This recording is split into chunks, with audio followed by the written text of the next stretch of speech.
अच्छा, एक चीज़ की मैं वजाहत कर दूं कि हम जो कपड़े की मुहिम चला रहे हैं उसमें नए कपड़े दरकार होंगे, पुराने नहीं।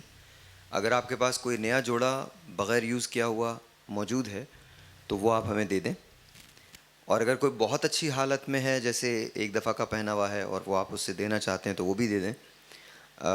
लेकिन प्रेफर मैं यही करूँगा कि हम अगर नए कपड़े जो हैं वो दे सकें, ताकि हम उन लोगों को बांट सकें जो थोड़े से लेस फॉर्चुनेट हैं, और बच्चों के कपड़े आ जाएं, मेरी बहनों के ड्रेसेस आ जाएं, भाइयों की शलवार कमीज़ें आ जाएं, वेस्ट कोट्स आ जाएं, साथ साथ जूते आ जाएं। तो ये तमाम की तमाम चीज़ें अगर आ जाती हैं। ये माइक में कुछ हुआ है क्या? क्या हुआ है? ये बहुत सारा अजीब सा हो रहा है बिल्कुल।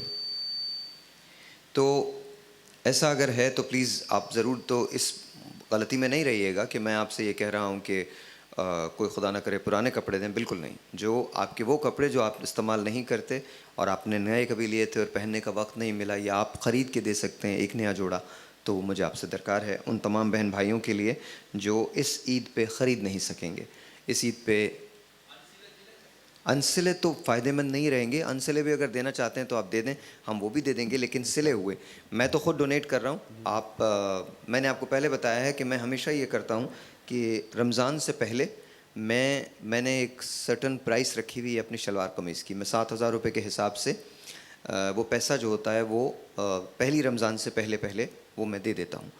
तो और मैं हमेशा पुराने, ये जो मैंने पहना है ये भी पुराना है, जो पहना हुआ है सब पुराने, और मैं बिल्कुल ठीक हूँ इसके अंदर। मुझे अल्हम्दुलिल्लाह कोई, हमारी ट्रांसमिशन भी बहुत अच्छी है। और लेकिन जो लोग लेस फॉर्चुनेट हैं उन तक ये चीज़ पहुँच जाए, तो अब हमने इसको बड़े स्केल पे करने की कोशिश की है। और इस तरह से आपसे भी मुझे चीज़ें चाहिए होंगी, आपसे भी। ये सिर्फ एक जोड़े का सवाल है। अगर आप मुझे देख रहे हैं, एक जोड़ा यहाँ पहुँचा दें। परसों मैं आपको बताऊँगा कि आपने कैसे करना है। 5 दिन की ड्राइव होगी, उसके बाद वो मैं ईद से पहले पहले तकसीम कर दूँगा। चूड़ियाँ आप दे सकते हैं, इत्र दे सकते हैं, जूते दे सकते हैं, जो आप देना चाहें। एक नज़्म है फैज़ की जो मुझे बहुत पसंद है, आपकी नज़र करता हूँ, देखिएगा। आके वाबस्ता हैं उस हुस्न की यादें तुझसे,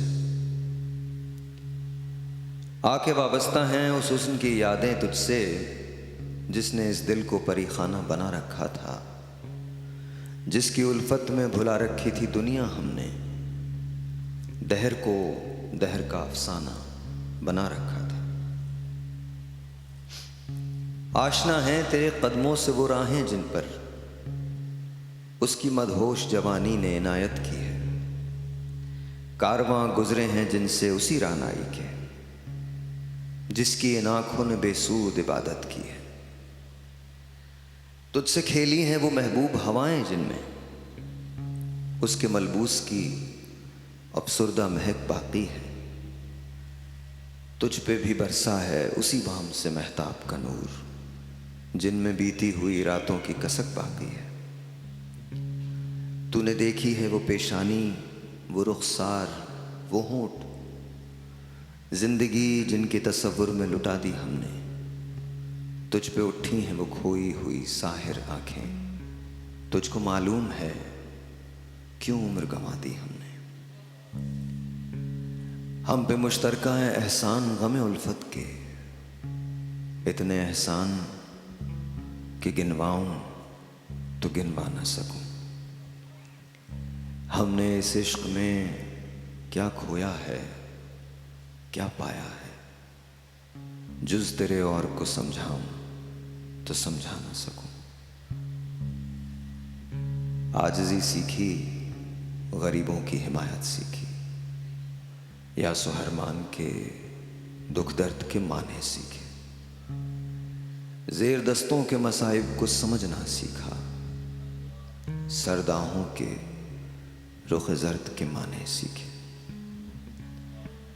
जब कहीं बैठ के रोते हैं वो बेकस जिनके अश्क आंखों में बिलकते हुए सो जाते हैं, नातवानों के निवालों से उपट झपटते हैं उक़ाब, बाजू तोले हुए मंडलाते हुए आते हैं।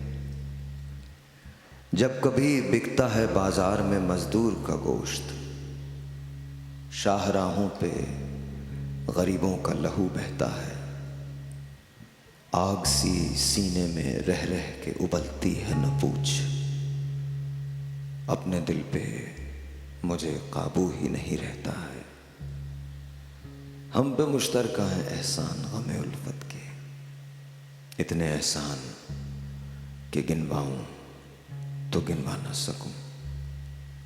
हमने इस इश्क में क्या खोया है, क्या पाया है, जुस तेरे और को समझाऊं तो समझा न सकूं। आजिज़ी सीखी, गरीबों की हिमायत सीखी, या सुहरमान के दुख दर्द के माने सीखे, जेर दस्तों के मसाइब को समझना सीखा, सरदाहों के रुख जर्द के माने सीखे। जब कभी बिकता है बाजार में मजदूर का गोश्त, शाहराहों पे गरीबों का लहू बहता है। आग से सीने में रह रह के उबलती है न पूछ, अपने दिल पे मुझे काबू ही नहीं रहता है। आके वाबस्ता है उस हुस्न की यादें तुझसे, जिसने इस दिल को परीखाना बना रखा था, जिसकी उल्फत में भुला रखी थी दुनिया हमने। दहर को दहर का अफसाना बना रखा था। जब कभी बिकता है बाजार में मजदूर का गोश्त, शाहराहों पे गरीबों का लहू बहता है। आग सी सीने में रह रह के उबलती है न पूछ, अपने दिल पे मुझे काबू ही नहीं रहता है। आके वाबस्ता है उस हुस्न की यादें तुझसे। फैज साहब की ये नज़म थी, इसका उन्वान है रकीब से। हाँ, ये उस ज़माने की बातें हैं जिस ज़माने में बहुत सारी तहरीकें पाकिस्तान की अगर हिस्ट्री को पढ़ें तो जन्म ले रही थी। एक तहरीक थी सोशलिस्ट मूवमेंट की, जहाँ सज्जाद ज़हीर साहब जो थे वो उसे लीड कर रहे थे। सज्जाद ज़हीर को, अगर आप पाकिस्तान की हिस्ट्री से वाकिफ़ हैं, सज्जाद ज़हीर हिंदुस्तान से तशरीफ़ लाए थे और इन्हें बन्ने मियाँ कहा करते थे। बन्ने मियाँ वो थे जो जवाहरलाल नेहरू के बहुत चहीते थे। और एक रोज़ बन्ने मियाँ से जवाहरलाल नेहरू ने सवाल किया, कहने लगे क्यों आपका शौक़ पूरा हो गया बन्ने मियाँ पाकिस्तान जाने का? कहा ये तो पता नहीं कि शौक़ पूरा हुआ या नहीं हुआ, लेकिन हाँ ये ज़रूर है मैं पाकिस्तान आ गया। सज्जाद ज़हीर बड़े आदमी थे, बहुत सारी बातों से इख्तलाफ हो सकता है, लेकिन ज़ाहिर है अल्लाह ताला बड़े लोगों को पैदा करता है, फिर उसके बाद बहुत सारी ऐसी चीज़ें होती हैं जो किसी की भी समझ में नहीं आती। फैज़ साहब ने एक बड़ी कमाल बात की थी। 1971 में जब ढाका फॉल हो गया और हमसे अलग हो गया और बांग्लादेश बन गया, तो पहली मुलाकात के बाद जब फैज़ साहब लौट रहे थे तो उन्होंने प्लेन की खिड़की से नीचे देखा तो ढाका नज़र आया। पाकिस्तान लौटते हुए उन्होंने ये शेर कहे थे, हम के ठहरे अजनबी कितनी मदारातों के बाद, फिर बनेंगे आशना, फिर बनेंगे आशना कितनी मुलाकातों के बाद। वाह वाह। कब नज़र में आएगी बेदाग सब्ज़े की बहार, खून के धब्बे धुलेंगे कितनी बरसातों के बाद। हम के ठहरे अजनबी इतनी मुलाकातों के बाद। ब्रेक।